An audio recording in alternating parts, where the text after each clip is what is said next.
ही मनवा दुख की चिंता क्यों सताती है, दुख तो अपना साथी है। कोई जब राह न पाए मेरे संग आए। सत्यम शिवम सुंदरम।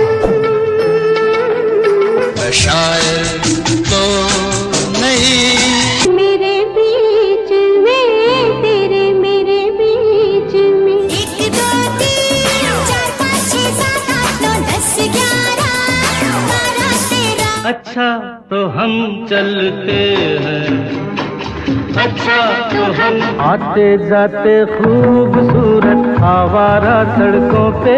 तूने काजल लगाया दिन में रात हो गई। ओ आज मौसम बड़ा बेईमान है, इन्हें देख कर जी रहे हैं सभी। ऐसे यादगार और सदाबहार गानों को जन्म देने वाले लक्ष्मीकांत ने म्यूजिक मजदूर से सीखा और प्यारेलाल से क्रिकेट के मैदान पर मिले।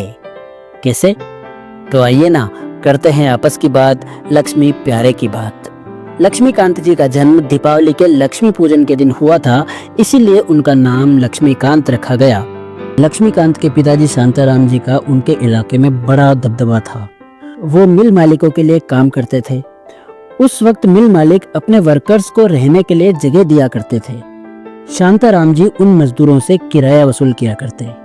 एक खोली में रहने वाला वर्कर 2-3 महीने से किराया नहीं दे रहा था। हर बार वो हाथ पैर जोड़कर कोई न कोई बहाना बनाकर शांताराम जी को टाल दिया करता था। तीसरे महीने शांताराम जी ने फैसला किया कि इस बार उससे किराया लेकर ही रहूंगा, नहीं तो उसकी अच्छे से पिटाई करूंगा। वो ये ठान कर उसके खोले पर पहुंचे तो अंदर से मैंडोलिन की बड़ी अच्छी आवाज आई।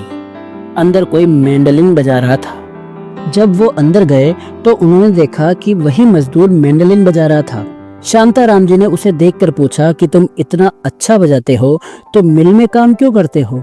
उस वर्कर ने कहा कि मैंडोलिन बजाने से पेट नहीं भरता साहब, मुझे पैसे कमाने के लिए यहाँ आकर मिल में काम करना पड़ रहा है। उस वर्कर ने डरते डरते कहा कि इस महीने भी मैं बहुत तकलीफ में हूँ, मुझे माफ कर दो। शांताराम जी ने कहा कि मैं तुम्हारा किराया माफ नहीं करूँगा, तुम्हारा किराया तो मैं अपनी जेब से भर दिया करूँगा, लेकिन एक शर्त पर तुम्हें मेरे बेटे को मैंडोलिन बजाना सिखाना पड़ेगा। इस पर उस वर्कर ने शांताराम जी से कहा कि मुझे बजाना आता है पर मैं उससे कमा नहीं पा रहा हूँ, तो अपने बेटे को मैंडोलिन सिखाकर उसकी जिंदगी क्यों खराब कर रहे हो? वो भी कमा नहीं पाएगा।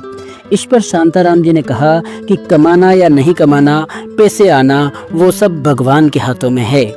तुमसे कम से कम मैंडोलिन सीखेगा तो कलाकार बनेगा, मेरी तरह दादागिरी नहीं करेगा।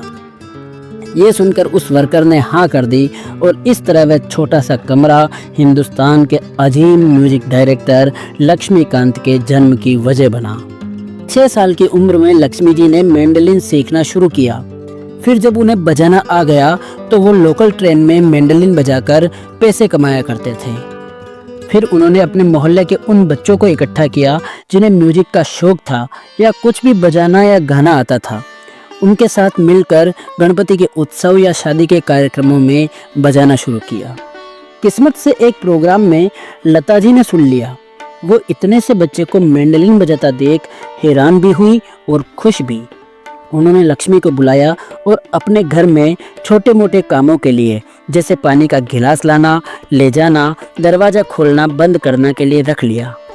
इससे लक्ष्मी जी को म्यूजिक का माहौल भी मिला। फिर लता जी ने उन्हें श्री रामचंद्र जी से मिलाया। रामचंद्र जी ने इतनी छोटी उम्र के लक्ष्मी जी से मैंडोलिन सुना तो वे हैरान रह गए। उन्होंने अपनी फिल्म में गाने की रिकॉर्डिंग में पहली बार लक्ष्मी जी से मैंडोलिन बजवाया। महज 9 साल की उम्र में लक्ष्मी जी फिल्म इंडस्ट्री के सबसे कम उम्र के म्यूजिशियन बन गए। लक्ष्मी जी जब भी रिकॉर्डिंग में जाते तो बाकी सारे म्यूजिशियंस गप्पे लगाते रहते, बातें करते रहते। लक्ष्मी जी बहुत छोटे थे, इसलिए बाहर मैदान में जब बच्चे क्रिकेट खेलते तो वे भी क्रिकेट खेलने चले जाते थे। उनमें एक ऐसा बच्चा था जिसे भी म्यूजिक का शौक था, वह वायलिन बजाता था। तो लक्ष्मी जी की उस बच्चे से भी दोस्ती हो गई। उसका नाम था प्यारेलाल। देखिए कुदरत को इन दोनों का मिलन कराना था और ये दोनों कहाँ मिले। इन दोनों की जोड़ी भी बनी और फिल्म इंडस्ट्री के इतिहास के सबसे कम उम्र के और सबसे ज़्यादा पैसे कमाने वाले म्यूजिशियंस बने। लक्ष्मी जी और प्यारेलाल जी में 1-2 साल का फ़र्क था। प्यारेलाल जी छोटे थे मगर वोयलिन और मैंडोलिन में इनकी इतनी डिमांड हो गई कि एक दिन में 2, 3, 4 रिकॉर्डिंग में बुलाए जाने लगे। चूँकि दोनों बच्चे थे और म्यूजिशियंस की जो सामान्य कुर्सी होती थी उस पर बैठ नहीं पाते थे, इनके पैर हवा में लटकते रहते थे, तो इनके लिए स्पेशल म्यूजिशियंस वाली चेयर बनाई गई। सारे म्यूजिशियंस बैठते थे और ये दोनों बच्चे भी अपनी अपनी कुर्सी पर बैठते, सुरों की साधना करते और म्यूजिक को जादू बनाते। इसके बाद लक्ष्मीकांत प्यारेलाल ने जो इतिहास रचा वह आपके सामने है।